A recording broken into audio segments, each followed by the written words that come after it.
अगर ये अस्तित्व की लड़ाई है तो फिर ये कीमत चुकाने के लिए तैयारी भी होनी चाहिए। अगली खबर आपको बताता हूं, ईरान पर नेतन्याहू का बहुत बड़ा बयान। ईरान के एटमी और मिसाइल वाले खतरों की तुलना उन्होंने ट्यूमर से की।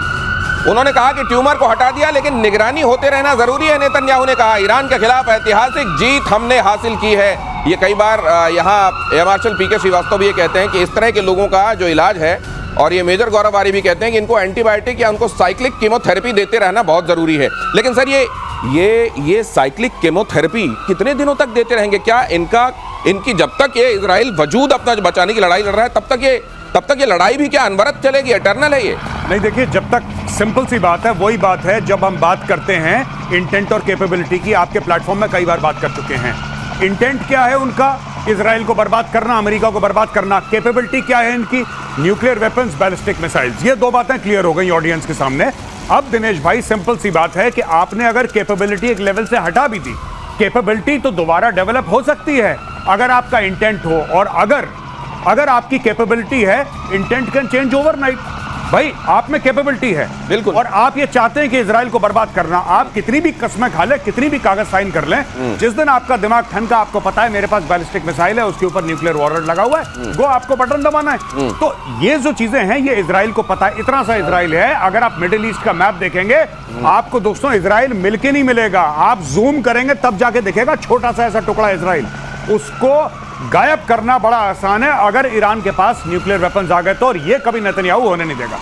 लेकिन ये इंटेंट वाली जो आप बात कह रहे हैं, इधर तो देखिए नेतन्याहू गए और अमेरिका में जाके, आगे मैं वो खबर दिखाऊंगा, उस पर तफसील से हम जाएंगे। लेकिन ये कहना कि देखिए हमने आपका नोबेल के लिए नाम प्रपोज किया, देखिए रिकमेंडेड लेटर, ये दिखाना कि भाई ये देखो व्हाट्सएप देख लो, हमने मैसेज किया है, ये क्यों करना पड़ रहा है? ये तो करना इसलिए पड़ रहा है कि इसके बिना किए उनका चारा नहीं है। कहीं ऐसा तो नहीं है कि ट्रम्प ने कहा कि सुनो मेरे को नोबेल मिल जाने दो, उसके बाद राउंड 2 शुरू होगा, उसमें जो करना हो कर लेना। तो यही चीज ओबामा के साथ हुई थी। यही चीज ओबामा के साथ हुई थी। पहले ओबामा को मिला नोबेल पीस प्राइज, और उसके बाद ओबामा ने पूरी दुनिया का हलवा बना दिया था। और ये देखिए कमाल की बात, सर मैं माफी चाहूंगा, मैं इंटरप्ट कर रहा हूं आपको। सबसे बड़ी बात क्या है? देखिए, सबसे बड़ी बात इसमें यह है कि इजराइल एंड पाकिस्तान, जो कि कट्टर दुश्मन है, दोनों ट्रंप को रिकमेंड कर रहे हैं कि भाईजान आपको मिल जाए, आपको नोबेल मिल जाए। पाकिस्तान भी लिख के दे रहा है, इजराइल भी लिख के दे रहा है। ये देखिए, दिनेश ने बहुत सही पकड़ा है। हाँ। ये इजराइल इसलिए कह रहा है कि ले लो पीस प्राइज, उसके बाद हमें खुला छोड़ दो, हमको पीस करने दो, खुला छोड़ दो, हम फिर करेंगे अपना काम। तो ये वाली बात चल रही है और बिल्कुल सही है। और जो आपने पहले बोला था, नीयत कैसे बदलेगी? इंटेंट, नीयत तब तक नहीं बदलेगी जब तक कि नीयत रखने वाला नहीं बदलेगा। है बिन होए न प्रीत, नीयत रखने वाला नहीं बदलेगा। तो नीयत रखने वाला तो अपनी जगह कायम है सर, वही तो। हाँ, शाह थे पहले, वैसी नीयत नहीं थी। शाह पहलवी की, तो फिर ये नीयत तो रहने दी जा रही है ना सर। सवाल ये भी, अगली खबर देखिए, ब्रिटेन के जहाज पर इजराइल ने दागा बॉम्ब। ब्रिटिश जहाज गैलेक्सी लीडर, अब आप सोच रहे होंगे भाई इजराइल क्यों दाग रहा है बम ब्रिटेन के जहाज पर, तो वो भी देख लीजिए। ब्रिटिश जहाज गैलेक्सी लीडर पर यह हमला हुआ। असल में हूती विद्रोहियों ने कब्जे में कर लिया था ब्रिटेन का जहाज। इजराइल पर हूती हमले के जवाब में यह पलटवार हुआ। अब ये देख लीजिए आप, ब्रिटेन जो है उसका जहाज हूती ने किया कब्जा। इजराइल का भी कहते हैं कुछ स्टेक था उसमें, लेकिन कहा फिर जाने दो, अगर ये जाती है भैंस पानी में तो जाने दो, लेकिन सर लेकिन ये नुकसान, ब्रिटेन ने कहा होगा कि भाई मेरा थोड़ा ख्याल कर लेते, मेरे से टेलीफोन करके पूछ तो लेते। नहीं, इजराइल ने कब किसको फोन करा और इजराइल ने कब पूछा है? इजराइल भी अमेरिका की, दिनेश जी, उतनी ही सुनता है जितना इजराइल को कन्वीनियंट लगता है। अगर इजराइल को कन्वीनियंट नहीं लगता तो वो यूएस की भी नहीं सुनता। तो यूके तो कुछ भी नहीं है, उसने बोल दिया होगा विद्रोहियों ने जहाज ले लिया, ठोक दो, ठोक दिया। एक चीज है दिनेश, इसमें एक लोचा है वैसे। ये जहाज कब गया था हूती के कब्जे में? ये गया था नवंबर 23 में। अच्छा, तब से उनके पास है। अच्छा। और ये जहाज इन्होंने अपना कमांडो ऑपरेशन करके पकड़ा था। जब पकड़ा तो जहाज में कोई सामान नहीं था, जहाज नॉर्मली कार और लेके जाता है। अच्छा, इसमें कोई सामान नहीं था। इसके ऊपर उन्होंने लगाए थे रेडार्स, और इससे देखते थे रेड सी चैनल्स को। तो अब आप ये कह रहे हैं कि नाम का उनका था लेकिन काम का इनका हो गया, लोचा है। तो इसलिए इसको मारने में सबका साथ है, मारो। अच्छा, 23, 24, 25 मतलब 2 साल से अगर इनके कब्जे में, 1.5 साल से, नवंबर में था तो 1.5 साल से। कार्गो शिप के ऊपर रेडार लगा रखा था। कार्गो शिप को बना दिया था, रेडार लगा के उसको। तो ये और इसी तरीके, और इसीलिए लोग कह रहे थे कि भाई इनके पास एडीएस वाली खूबियां कहां से आ गई? यहाँ से आ गई। और इसलिए वो जानते थे कि ब्रिटिश एयरक्राफ्ट मारेंगे नहीं। लेकिन इन्होंने कहा भाई कि हाँ, अब ये बेशक हमारा ये सिंबल बना के रखा है कि ये ब्रिटेन वाला है तो ब्रिटेन वाला है तो जाने दो, लेकिन तो उनके राइट। अगली खबर देखिए, भारत 5वीं पीढ़ी के फाइटर का इंपोर्ट करेगा। Su-57 या अमेरिकी F-35 की खरीद पर विचार चल रहा है। चीन पाकिस्तान को काउंटर करने की तैयारी है। फाइटर से वायुसेना की क्षमता बढ़ेगी, डिफेंस सेक्रेटरी ने कहा। डिफेंस सेक्रेटरी ने यह भी कहा सर, अगर अंग्रेजी में जो उन्होंने कहा उसको कोट करूं, for the time being we are going to, sir इसका क्या मतलब, for the time being we are going to have this? देखिए मैं आपको बताता हूं, डिफेंस सेक्रेटरी के इंटरव्यू में बैठे थे और वहां पे इंटरव्यूअर ने उनसे बार बार पूछा कि सर हम किससे लेंगे, अच्छा बताइए हम F-35 ले रहे हैं कि हम Su-57E ले रहे हैं, कुछ तो बोलिए। तो उन्होंने बोला भाई आपकी ब्रेकिंग न्यूज के चलते तो मैं नहीं बताऊंगा कुछ। हाँ, सही बात, पहली बात। दूसरी चीज उन्होंने बोला कि we are talking to allies. अच्छा, शो शुरू होने से पहले मैं और सर एक साथ बैठ के गेस्ट रूम पे इसी टॉपिक के ऊपर चर्चा कर रहे थे, राइट। अब देखिए इसमें हुआ क्या है कि भारत को गैप फिल करने के लिए जब तक आपका एमका आएगा, एमका आने में 10 से लेकर 15 साल लगने हैं। अब प्रोटोटाइप आएगा, उसके बाद एयरफोर्स उसको टेस्ट करेगी, एयरफोर्स अपने 15 फीडबैक देगी क्योंकि एयरफोर्स को अपने हिसाब से चाहिए। उसके बाद वो बनना शुरू होगा, फिर उसके ऑर्डर्स मिलेंगे, फिर वो बनेगा, फिर वो इंडक्ट होगा। एक बहुत लंबा चौड़ा इसका लूप है, राइट। फिलहाल अगर आपको क्लोज करना है गैप तो आपको 5th जनरेशन फाइटर चाहिए, साफ सीधी बात है, आपको चाहिए। अब किससे भारत लेगा, दैट इज $1 मिलियन क्वेश्चन। लेकिन डिफेंस सेक्रेटरी साहब ने एक जिसको बात ये कह दी ना कि ये बात हम सबके सामने थोड़ा ना डिस्कस करेंगे, और हम एलाई से एलाई किसको बोला, रशिया को बोला कि अमेरिका को बोला, ये वो जाने he does not know, he is saying कि नहीं हम नहीं बता सकते। नहीं, लेकिन अब ये डॉट्स का नाम है स्ट्रेटेजिक एम्बिग्विटी। स्ट्रैटेजिक एम्बिग्विटी, ऐसा बोलो लोग समझे नहीं। रणनीति का स्पष्टता। अब ये रणनीति का स्पष्टता अगर है तो सर ये बताइए, लोग हमारे देश में इतने मैच्योर तो हैं कि इसमें से भी स्पष्टता निकाल लें। अब लोग ये कहने लगे कि this is going to be Su-57 period. अब लोग ये क्यों कहने लगे, क्योंकि उनको ये मालूम है कि असल में एलाय कौन है। नहीं, इसमें भी एक तोड़ है, इसमें भी एक लोचा है। अगर आपने F-35 ले लिया तो F-35 के साथ ITAR भी आपके साथ आ जाएगा, उसका रेगुलेशन आ जाएगा। फिर वो बोलेंगे and use restriction, source code नहीं देंगे कि आप जहां इसको इस्तेमाल करेंगे हमें बताएंगे। तो जहाज आपने खरीदा, पैसे आपने दिए, बताएंगे किसको मानना है। दूसरी बात टेक्नोलॉजी ट्रांसफर करेंगे नहीं, और जिस दिन मन में आया ट्वीट कर देंगे कि आज से इंजन बंद। आप भी कह रहे हैं कि वो लोग जो गैस कर रहे हैं वो ठीक ही गैस कर रहे हैं, इसलिए कर रहे हैं। तो इसलिए Su-57, हालांकि दोनों का कंपैरिजन हम आपके सामने रख रहे हैं। यहाँ एक बार फिर से वो ग्राफिक प्ले कीजिए। यहाँ पर देखेंगे Su-57 या F-35, इन दोनों की ही ये खासियतें हैं। अब अगर इनमें से खासियत के हिसाब से देखना हो तो अभी आप F-35 का हाल अभी केरला में आपने देखा है ताजा, लेकिन Su-57 को लेकर भी क्या क्या चीजें हैं एम आर्शल श्रीवास्तव सर, अब अगर मेरिट्स के हिसाब से देख लें हम तो कौन हमारे लिए ज्यादा अच्छा? देखिए मेरिट एक चीज में है, आत्मनिर्भरता। तो आपको कम से कम इतना आत्मनिर्भर तो आपका दोस्त रशिया ही बनाता है कि ले जाओ और फिर तुमको देखना है क्या करना है। उसने प्रॉमिस किया है हम सोर्स कोड्स दे देंगे, उसने प्रॉमिस किया है हम टेक्नोलॉजी दे देंगे, उसने प्रॉमिस किया। लेकिन इसमें कमजोरी क्या है, इसमें रेंज ज्यादा है, वेपन कहीं ज्यादा है, बहुत ज्यादा है, ये थोड़ा स्टेल्थ फीचर में उससे कम पड़ता है। ठीक है, तो आप कह भी चुके हैं कि स्टेल्थ से उतना क्या फर्क पड़ता है।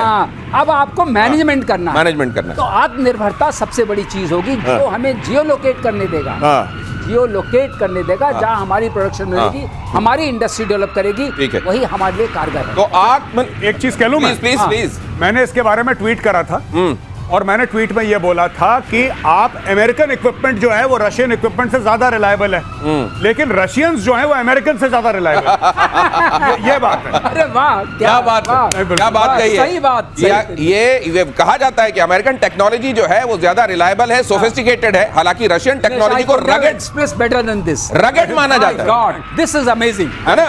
लेकिन दूसरी तरफ अगर रिलायबिलिटी की बात आप कर रहे हैं तो रशिया एनी डे हमारे लिए ज्यादा रिलायबल है कंपेयर टू अमेरिका। ट्रम्प आप जानते हैं कैसे हैं, और उस तरीके से आप देखें और ये डॉट्स मिलाएं तो Su-57 is going to be here soon. लेकिन ये तो सरकार ही जानती है, डिफेंस सेक्रेटरी जानते हैं कि आखिरकार उन्होंने क्या फाइनलाइज किया है। अगली खबर देखिए, अमेरिकी राष्ट्रपति ट्रंप ने एक बार फिर से भारत पाकिस्तान सीज फायर का जिक्र किया।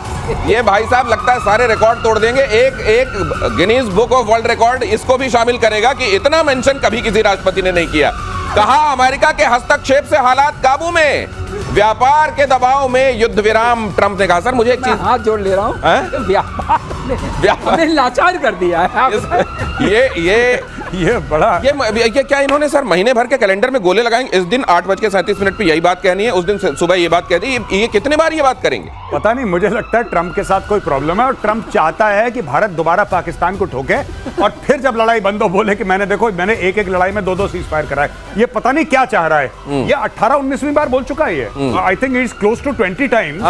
ये हर तीसरे दिन बोल देता है मैंने सीज फायर कराया। अच्छा, इसको कोई लोगों ने, इवन पाकिस्तान ने जवाब देना बंद कर दिया ट्रंप को। वो भी हैरान हो गए कि ये भाई लगातार क्यों बोलता है हर हफ्ते में 2-3 बार। ये घड़ी देखता है, शुरू हो जाता है, ये कहता है कि नहीं मैंने सीज फायर कराया था। अच्छा, मोदी जी ने फोन पे बोल दिया, मोदी जी ने फोन पे क्लियर बोल दिया कि तुमने कुछ नहीं करवाया था। जयशंकर साहब ने बोला कि जब बात हो रही थी मैं उस कमरे में था और मैं इस बात की गवाही देता हूं कि ये बकवास कर रहा है। ये नहीं बोला उन्होंने, बट ऐसे ही कुछ बोला कि भाई ये झूठ बोल रहा है, ऐसा कुछ नहीं हुआ। ट्रंप कहता है नहीं, मैं मानता ही नहीं, मैंने करवाया सीज फायर। नहीं, मुझे एक चीज और लगती है कि इसको हमको हमेशा ब्रैकेट में लिखा हुआ पढ़ना चाहिए, मुझे नोबेल दे दो। इसमें ब्रैकेट में हमेशा ये लिखा होता है मुझे वो जो कह रहे हैं ना कि मैंने सीज फायर कराया, आपने कुछ रिएक्ट नहीं किया या कहा आपने नहीं कराया, हमने खुद ही किया है, पाकिस्तान से फोन आया था, नहीं मैंने सीज फायर कराया, उसमें हर बार ये लिखा होता है कि मुझे नोबेल दे दो। अब एक चीज और है जी, वो जो हिंदी चीनी भाई भाई का एक बार नारा लगा था, जी जी, ये नारे तब लगते हैं और टॉप फ्लोर में चढ़कर अपने टॉप वॉइस में तब लगते हैं जब वो नकली होते हैं जी। और ये जितनी बार ये बात कह रहे हैं बिल्कुल सही, ये है नहीं, इसीलिए उनको कहना पड़ रहा है। मैं सबसे बढ़िया एक बात बताता हूँ, एक जुगाड़ बताता हूँ, भयानक, मजा आ जाएगा आपको सुन के। आप एक काम करिए, पाकिस्तान जैसे ही कुछ गड़बड़ करता है या गड़बड़ ना भी करता है, आप पाकिस्तान को ठोक दीजिए। आप पाकिस्तान को जबरदस्त ठोकिए, उसका कराची वराची जहां पे आग लगानी आग लगाओ। अच्छा, इमीडिएटली ट्रंप आएगा, बोलेगा सीज फायर, कह रहा ठीक है साहब सीज फायर। तो देखिए, ट्रंप ये नहीं कह रहा कि पाकिस्तान को मत ठोको, वो कहता है कि जब मैं बोलूं तब रोक देना। आप उसको टाइम मत दीजिए ना कि हम प्लान कर रहे हैं, हम मारेंगे, कुछ नहीं, चुपचाप जाके कड़क कड़क कड़क 3 मारे और उसके बाद ट्रंप ने बोला सीज फायर। कहना साहब देखो, आपको तो नोबेल मिल के ही रहे। हम लड़ाई रोक रहे हैं, ट्रंप ने बोल दिया बस। दिनेश, मुझे ये स्ट्रेटजी बिल्कुल पसंद आई। इसमें पॉज भी है, इसमें कंटिन्यूटी भी है, निरंतरता, जिसे निरंतरता बड़ी आवश्यक है। और ये नोबेल, आपको नोबेल मिलने तक पाकिस्तान की पिटाई जारी रहेगी और उधर नोबेल मिलता तो दिखाई दे नहीं रहा है। इजराइल ने अमेरिकी राष्ट्रपति डोनाल्ड ट्रंप को नोबेल शांति पुरस्कार के लिए नॉमिनेट किया है। ट्रंप नोबेल पीस के लिए योग्य उम्मीदवार है, नेतन्याहू ने कहा। ट्रंप को यह पुरस्कार दिया जाना चाहिए। इजरायली पीएम ने ट्रंप को एक चिट्ठी भी सौंपी। नोबेल कमेटी को भेजी गई चिट्ठी की कॉपी अमेरिका के दौरे पर वॉशिंगटन में है इजरायली प्रधानमंत्री बेंजामिन नेतन्याहू। ये मैं पहली बार देखा, मतलब मैंने तो नहीं देखा कि कोई किसी को रेकमेंड करे और लेटर जाके सार्वजनिक रूप से, भाई साहब ये देखिए आपके रिकमेंडेशन का लेटर मैंने भेजा। अब ये हो चुका है इस मामले में, और एक मिनट, अब ऐसा हो चुका है। देखिए ये देखिए, ये चिट्ठी दे रहे हैं, ये उठे और देख लीजिए भाई साहब मैंने भेज दिया है, अब मेरे को मत बोलना कि मैंने नहीं किया था। ये वाली स्थिति है। अब ये वाली बात हो जाती है जैसे किसी की जान किसी में बसी होती है, सबको पता है, इनको सिर्फ एक लेटर देना है कि मैंने रिकमेंड किया, कोई मतलब नहीं है, ये कमेटी में नहीं है, इनका कोई कमेटी में स्थान नहीं है, चूज करने वाले कोई और लोग हैं, रिकमेंड आपने कर दिया। मैं सबसे बढ़िया बात बोल रहा हूं, मैं तो ये डॉक्टर जयशंकर से रिक्वेस्ट करूंगा, सर हाथ जोड़ के आप 4-5 ऐसे लेटर छाप के रखो, ठीक है। यहां पे आपने बताया, यहां पे ठोका पाकिस्तान को, वहां पे चिट्ठी पकड़ाई, ठीक है। पाकिस्तान को ठोकते रहो, चिट्ठी वही फोटोकॉपी पकड़ानी है इनको, 1 की 5 फोटोकॉपियां। सर आपको दोबारा रिकमेंड कराए, तिबारा रिकमेंड कराए, अब पूरी पार्लियामेंट ने रिकमेंड कर दिया, ट्रंप को दे के रहेंगे नोबेल प्राइज। ठोका पाकिस्तान, वहां पे ब्रह्मोस मार रहे हैं, यहां पे चिट्ठी दे रहे हैं, बस यही काम, मजा आ जाएगा। अगली खबर देखिए, पाकिस्तानी सेना फिर से एक्सपोज्ड। तहव्वुर राना के कबूलनामे ने मचाई सनसनी। राना ने कहा मैं पाकिस्तानी आर्मी का एजेंट हूं, मैं हमले के वक्त मुंबई में ही था। राणा ने कहा कि वो सीधे सीधे बता रहा है कि मैं वहां के सिस्टम का ही पार्ट हूं। एक बार फिर से साफ हो रहा है कि कोई नॉन स्टेट एक्टर नहीं होता। मेजर गौरव आर्य इस बात को हमेशा कहते भी रहे, कुछ नॉन स्टेट नहीं है, सब कुछ स्टेट वाला। और अब तो भारत सरकार ये कह रही है कि पालने पोसने वालों को भी उतने ही खतरनाक तरीके से मारेंगे जितना आतंकवादियों को मारेंगे। अब ये बात जो ये कह दी ना तहव्वुर राना ने, ये मामले को एक लेवल और ऊपर ले जाने वाली है। मायने क्या है समझिए जरा मेजर साहब से। जी, पहली बात मैं ये कहना चाहूंगा कि अभी तक तहव्वुर राना ने वो नहीं बताया जो कि अर्थ शेकिंग है, राइट। इसने ये बोला कि साहब मुझे सऊदी अरब भेजा था, तो इसमें हम क्या करें, तुझे भेजा था तो। फिर कहता मेरी पोस्टिंग सिंध में हुई, बलूचिस्तान में हुई, खैबर पख्तूनख्वा, उसमें हम क्या करें। जो हम चाहते हैं इससे ये बात इसने नहीं बोली अभी तक। हम क्या चाहते हैं कि तहव्वुर राना ये बताए कि कौन आईएसआई का जनरल था, कौन पाकिस्तानी आर्मी का जनरल था जिसने 26/11 का अप्रूवल दिया? देखिए, सबसे एक मेजर का नाम ले लिया कि एक मेजर था। कोई मेजर करवाएगा ये इतना बड़ा कांड, इतना बड़ा टेरर एक्ट? कोई मेजर करवाएगा? Major is a relatively junior position in the army, is not a senior. ये कोई 2 स्टार 3 स्टार से कम 4 स्टार तक किसी ने अप्रूवल दिया है, उसके बाद ये ऑपरेशन हुआ है। मैं 26/11 की बात कर रहा हूं। तो अभी ये चूरन खिला रहा है। दूसरी चीज, 17 साल हो गए। अब जब 17 साल हो गए दिनेश भाई, तो आज की तारीख में ये हमें ऐसा कुछ नहीं बता रहा है जिससे कि कोई अर्थ शैटरिंग हो या कुछ चेंज हो जाए पर्सपेक्टिव कि यार इसने हमें ये बात बताई। इसने सिर्फ एक बात यह बता दी कि लश्कर तैयबा है वो जासूसी विंग है, वो जासूसी ज्यादा करता है। जासूसी क्या करा? उसने टेरर स्ट्राइक्स करी है। 26/11 लश्कर ने करा है, लश्कर ओन करता है इसको। मेजर साहब, कहीं ये बात वर्ल्ड ओवर मसूद अजहर के खिलाफ एक बड़ा एक सबूत हो सकता है, या हो सकता है इसको लेकर दबाव बने कहीं, इसीलिए तो बिलावल पहले नहीं कह रहे हैं कि हमारे यहां से तो निकल गया, वो यहां है नहीं। उनको मालूम तो नहीं था कि आने वाले दिनों में रहस्य सामने तो सही, उनको ये जरूर मालूम हुआ कि ये कहने वाला है और दबाव में कहेगा। इसका हम इस्तेमाल कर सकते हैं। जो गौरव ने बताया बिल्कुल सही है। एक तो वो बात हुई, और दूसरी बात यह है कि FATF में जो हम ब्लैक लिस्ट करना चाहते हैं पाकिस्तान को, जो उसकी फाइनेंशियल नकेल कसना चाहते हैं, वहां ये काम आ सकता है। UNSC में ये टेररिस्ट का बॉस बना बैठा भी, हम देखेंगे गुड टेररिस्ट बैड टेररिस्ट हम बताएंगे, वहां पर ये कैसे चेयरमैन रह सकता है। इन सब में हमें इसको उठाना चाहिए और इसको बार बार लाना चाहिए। हमें भी वही पॉलिसी करनी चाहिए, इसको बहुत प्रोएक्टिवली UN के सामने, IMF के सामने, वर्ल्ड बैंक के सामने इस चेहरा बेनकाब करना है, जो भी सबूत मिलते हैं। वो गलत होने के बाद भी अगर बार बार ये कहता है कि नहीं नहीं साहब हम तो आतंकवाद के खुद सताया, आगे मैं खबर दिखाऊंगा आपको, वो रो रहा है कि मैं तो सताया हुआ हूं, तहरीक तालिबान पाकिस्तान मुझको मार रहा है, मैं तो आतंक का सताया हुआ हूं। ऐसे लोगों को बेशक उसका नतीजा तुरंत कुछ ना निकले, लेकिन ये बिल्डिंग ब्लॉक्स हैं, आपको रखते रहना पड़ेगा और अपना केस मजबूत करना पड़ेगा। यूनाइटेड नेशंस के सामने गिड़गिड़ाया पाकिस्तान। देखिए खबर, तहरीक तालिबान से बचने की गुहार, बचाने की गुहार। तालिबान समर्थक आतंकी संगठन है तहरीक तालिबान। TTP के पास 6000 से ज्यादा लड़ाके। ये सबसे चोर दुनिया का जो है वो कह रहा है मेरे घर को चोरी से बचाओ। भाई साहब, तहरीक तालिबान का जो नाम ले रहे हैं हम लोग, उसका पूरा नाम लीजिए, तहरीक तालिबान पाकिस्तान। उसके नाम में ऑफिशियली पाकिस्तान लिखा है, और तहरीक तालिबान जो कि एक टेरर आउटफिट है, जो कि एक आतंकी संगठन है, वो बड़े गर्व से कहता है कि वो पाकिस्तानी है। ठीक है, और उसका काम क्या है, वो चाहता क्या है, वो अटैक क्यों कर रहा है इनके ऊपर? वो कहता है कि तुम अपने आप को इस्लामिक रिपब्लिक ऑफ पाकिस्तान कहते हो, तुम इस्लामिक तो हो ही नहीं, तुमने शरिया नाफिज करा ही नहीं है। हम चाहते हैं कि तुम सब एक अच्छे मुसलमान बनो, और ये जो अटैक हो रहे हैं ये पाकिस्तानियों को तहरीक तालिबान पाकिस्तान का अच्छे मुसलमान बनाने का एक प्रोसेस है। और उनको लग रहा है डर, क्या कि कहता है यार दर्द बड़ा होता है इस प्रोसेस में, अच्छा बनने का। कह रहा नहीं नहीं। मैं एक और बात बताता हूं, तहरीक तालिबान पाकिस्तान, उनका एक आया था, एक स्टेटमेंट आया था कि खुदमुख्तारी सिर्फ अल्लाह की है, sovereignty belongs to Allah alone. वो कहते हैं कि पाकिस्तान का जो कानून है, जो पाकिस्तान का आईन है, पाकिस्तान का कॉन्स्टिट्यूशन, उनका संविधान, ये तो कह रहे हैं इंसान ने बनाया है, इंसान की लिखी हुई चीज हम थोड़ा ना मानेंगे।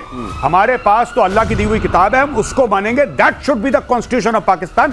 ये लड़ाई है इनकी। मुझको लगता वो कह रहे हैं कि अपने नाम के आगे से इस्लामिक हटाओ, तुम अपने नाम से इस्लामिक हटाओ क्योंकि तुम इस्लामिक हो ही नहीं। ये कह रहा है TTP उनको। तो मुझे ये लगता है कि ये ज्यादा शरीफ लोग हैं, कम से कम नाम के पीछे पाकिस्तान लगा के अपनी सही आइडेंटिटी तो बता रहे हैं। तहरीक तालिबान पाकिस्तान चाहे कुछ भी हो, आतंकी संगठन हो, they have far more character than the Pakistan army, far more character. Jamaatud Dawa, जैसे मोहम्मद, यहाँ पे पता नहीं TFR और न जाने किन किन नामों से ऑपरेट करने वाले ये जो छदमी हैं, उनके इन फर्जियों के मुकाबले कम से कम इस मामले में वो खरा है। खुल के हम ये हैं। पाकिस्तान में स्थापना हुई थी इनकी। अच्छा, ये कैसा लग रहा है आपको कि आतंकवाद से, जैसा अभी आपने मेंशन किया कि आतंकवाद से लड़ने के लिए इनको भाई साहब को देख रहे हैं, इनके हाथ में कमान UNSC में, और ये कह रहे हैं हमको तहरीक तालिबान से बचाओ। ये कैसा लग रहा है आपको? अच्छा लग रहा है, तरीके से अच्छा लग रहा है। अच्छा इसलिए लग रहा है कि जो चूरन ये दुनिया को देते हैं वो चाटना इनको पड़ रहा है। चूरन इन्होंने अपने ही घर में बनाया था, ये चूरन इन्हीं घर में बना था।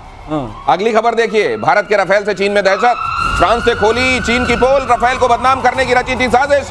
राफेल को गिराने का झूठ चीन ने फैलाया था। अब लीजिए, जितने लोग राफेल चिल्ला रहे थे, कितने गिराए, उधर भी और इधर भी, वो दोनों सुन लें, वो अच्छे से कान खोल के सुन लें कि खुद दसों ये कह रहा है कि एक भी नहीं गिरा। हाँ, एक टेक्निकल ग्लिच एक में आया था, उसकी जांच चल रही है। अब ये जब वो खुद बता रहे हैं, और ये भी बता रहे हैं कि चीन प्रोपेगेंडा कर रहा था। सर जी, ये फाइटर जेट वाली बात उससे आगे बियॉन्ड क्या है सर, हमारे दर्शकों को बताइए। उसके बियॉन्ड बात यह है कि जो हमने कल दिखाया था, आपके शो में दिखाया था ना, कि हमने स्पूफ किया, उनकी मिसाइल आई, कुछ हो नहीं पाया, उनका सब कुछ फेल कर गया है। अगर इनका फेल करेगा तो हमारा माल जो फेल कर रहा है, तो व्यापार, वही जो आजकल आप सुनते हैं ना, आचार के बाद से पहले व्यापार, तो व्यापार में दिमाग में आया, सारे चाइनीज, चाहे एयरक्राफ्ट हो, चाहे रेडार सिस्टम हो, चाहे मिसाइल्स हो, चाहे एयर मिसाइल, सबका दाम गिर गया। मेजर साहब, और वो लोग जो यहाँ पूछ रहे थे, एक चीज, आप सिंदूर ने इनके सिंदूर को मिटा दिया। इनका तो मिट गया, लेकिन इधर भी कई थे जो छाती पीट रहे थे। बताओ राफेल का बताओ, उनके बारे में भी थोड़ा बता दीजिए। नहीं साहब, ये तो ऐसे लोग करेंगे, कुछ तो लोग कहेंगे, लोगों का काम है कहना, और उनकी सीधी बात है।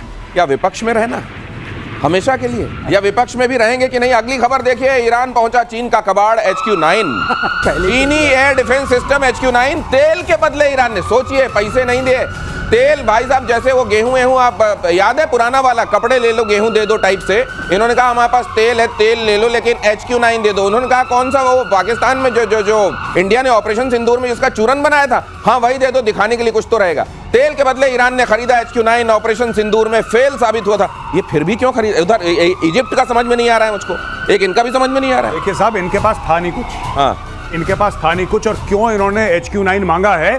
इसलिए मांगा है, और ये सर 25 बार बता चुके हैं इस शो में कि वहां पे इजरायली एयरफोर्स तेहरान के ऊपर रिफ्यूलिंग कर रही थी, ऐसे घूम रही थी जैसे कंपनी बाग में टहलता है कोई, क्योंकि नीचे कोई पूछने वाला था ही नहीं। अब इनको ये लगा कि साहब जल्दी जल्दी कुछ तो लो। अच्छा, इनको देगा कौन, आप ये बताओ? इनको अमेरिका तो इक्विपमेंट देगा नहीं, इनको इजराइल तो देगा नहीं, देगा कौन? China, right? अच्छा, तेल के एवज में रशिया से ले नहीं सकते, क्योंकि रशिया के पास इनसे ज्यादा तेल है, तो किसको? रशिया के पास खुद तेल है, तो ये बात मेजर साहब, लेकिन एक बात बताइए, आप मेरे को पीट के चले जाएं, मेरे पास बंदूक नहीं है, तो मैं फिर भी दुनिया के सामने कह दूंगा कि मेरे पास देखो बंदूक नहीं थी, वो तो सशस्त्र आए थे जी। लेकिन अब मैं खिलौने की लेके चला जाऊं, फिर मेरे को पीटे तो हालत और खराब होगी ना, कि इस बार तो बंदूक थी। इसमें एक और खास बात है, सुनोगे तो और ताज्जुब पड़ो, इसमें भी एक्सपोर्ट वेरिएंट है, ये एक्सपोर्ट वेरिएंट, तो एक्सपोर्ट वेरिएंट है, तो ये फिर खिलौने वाला ये क्यों ले रहे हैं? और इसके ऊपर तो वो जाके इसको तांडव करेंगे। ये चलिए ले लीजिए, कम से कम कुछ होना चाहिए दिखाने के लिए। ईरान इजराइल जंग को लेकर अब बहुत बड़ा खुलासा इस वक्त का देखिए। खामेनेई नहीं, पेजेश्कियान थे मोसाद के टारगेट पर। ईरानी राष्ट्रपति मसूद पेजेश्कियान ने खुद किया खुलासा। मसूद पेजेश्कियान ने कहा है हम बातचीत के लिए तैयार, लेकिन अमेरिका पर भरोसा कैसे? अब खुद पेजेश्कियान बता रहे नहीं, टारगेट ऐसा खामेनेई नहीं थे, टारगेट तो अब इसमें भी तो बड़ा बनता है ना आदमी कि टारगेट कौन था। टारगेट वो थे तो वो बड़े हैं, टारगेट अगर ये थे तो ये बड़े। मुझको वहां ये लड़ाई भी शुरू हो गई क्या? बिल्कुल बिल्कुल। अच्छा देखिए ना, बात यह है कि आइडियोलॉजिकल और सुप्रीम लीडर कौन है ईरान का, वो तो खामेनेई है। पेजेश्कियान तो आएगा, इसके बाद कोई और जाएगा, ये सब चलता रहेगा, ठीक है। और इसने, बट एक बात है सबकी, चाहे वो दुश्मन हो चाहे वो दोस्त हो, चाहे वो कैसे, सब यही पूछ रहे हैं यार अमेरिका पे भरोसा कैसे करें। देखना, अब ये भी यही करा, आप देख रहे हो ना, ये भी यही करा, ईरान भी यही कह रहा है अमेरिका पे भरोसा कैसे करें, भारत भी दबे लफ्जों में भारत भी कह रहा है यार इन पे कैसे भरोसा करें। कह रहे हैं हम अभी नहीं कह रहे, लेकिन हम इम्प्लाई कर रहे हैं, हम इम्प्लाई कर रहे हैं कि यार इनके ये अमेरिका, ये ट्रंप कल सवेरे बोल देगा, आपने ट्रंप को पैसा दे दिया, आपने बोला हमें F-35 दे दो, हमें 5 स्क्वाड्रन चाहिए, ये पैसा लेके बोलेगा कौन से पैसे, मुझे तो याद नहीं, सही बात बोल सकता है। बिल्कुल, अमेरिका ने रोक दिया था इजराइल का हथियार पैसे लेने के बाद, इसलिए मैं कह रहा हूं। अच्छा, ऐसे लोग बड़े खतरनाक होते हैं जी। ये कोर्ट में जाने के बाद ये साबित कर देते हैं कि साहब हम तो पागल थे, इनको ऊपर कोई आरोप भी आयद नहीं होता। ये अगर किसी का मर्डर भी कर दें इस तरह के लोग जो अनप्रेडिक्टेबल होते हैं, तो कहा जाता है अच्छा इनको कोई मानसिक विकार है, चलिए जाने दीजिए, तो है ही ऐसे, इनके दिमाग में खराबी है, खप्त है, फिर क्या कीजिएगा। अगली खबर देखिए, ईरान में ट्रंप नेतन्याहू के खिलाफ फतवा, 2 कट्टरपंथी मौलवियों ने जारी किया। यह बड़ी मजेदार खबर है, ध्यान से देखिएगा। जारी किया फतवा, दोनों नेताओं के कत्ल करने पर इनाम का ऐलान। फतवे में दोनों को बताया इस्लाम का दुश्मन। चंदे के जरिए अब तक 17 करोड़ से ज्यादा की उगाही। खामेनेई के करीबी हैं फतवा जारी करने वाले, क्राउड फंडिंग से खामेनेई। अब ये देखिए, अब मुझको लग रहा है ये जब जमा हो जाएगा तो कहीं रातों रात ये पता न चले कि गायब है वो जिन्होंने जमा कराया था। मैं बता रहा हूं आपको, ये इतनी बड़ी कॉमेडी है, मुझे तो हंसी आ रही है। जस्ट इमेजिन, आप कह रहे हैं कि नेतन्याहू और ट्रंप को मार दो, और आप कह रहे हैं कि मारने से पहले सबसे पहले चंदा इकट्ठा करो, क्योंकि चंदा जरूरी है, क्योंकि आप किसी ना किसी को तो पैसा देंगे। अच्छा, जो मुल्क HQ-9 नहीं खरीद पा रहा, जिसके लिए तेल दे रहा है, अब मैं तो कह रहा हूं कि आप चंदा क्यों इकट्ठा कर रहे हैं, आप तेल दे दो, आप तेल दे दो, बोलो कि हम तुम्हें तेल दे देंगे, तुम मारने की कोशिश करो। ये अजीबोगरीब मामला है कि वहां पे मौलवी फतवा जारी कर रहे हैं कि नेतन्याहू को मार दो, इसको मार दो, उसको मार दो। अरे तुम्हारी फौज किसके लिए है? तुम्हारी फौज किसके लिए है, तुम्हारी इंटेलिजेंस एजेंसीज किसके लिए हैं? ये मस्जिद से इकट्ठा कर रहे हैं पैसा।